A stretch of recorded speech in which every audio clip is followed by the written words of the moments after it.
میں نے دیکھا ہے فیشن میں الجھ کے اکثر تم نے اسلاف کی غیرت کے کفن بیچ دیے، نئی تہذیب کی بے روح بہاروں کے عوض اپنی تہذیب کے شاداب چمن بیچ دیے۔ مسلمان شیطان کے ساتھ ہمہ وقت حالت جنگ میں رہتا ہے۔ شیطان ہر دم اور ہر قدم مسلمانوں کو گمراہ کرنے کی کوشش کرتا ہے، اور ہر مسلمان ہر پل اس کے مکر و فریب سے بچنے کے لیے کوشاں رہتا ہے۔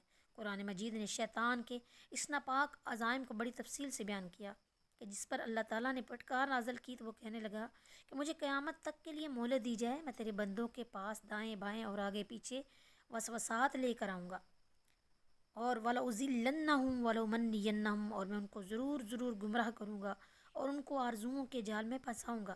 شیطان کا اصل مقصد انسان کو اللہ سے دور کرنا، اور وہ انسان کو اللہ کی رحمت سے دور کرنے کے لیے ہر طریقہ اور ہر حربہ استعمال کرتا ہے۔ وہ اس سلسلے میں انسان کی پوری نفسیات کا جائزہ لیتا ہے۔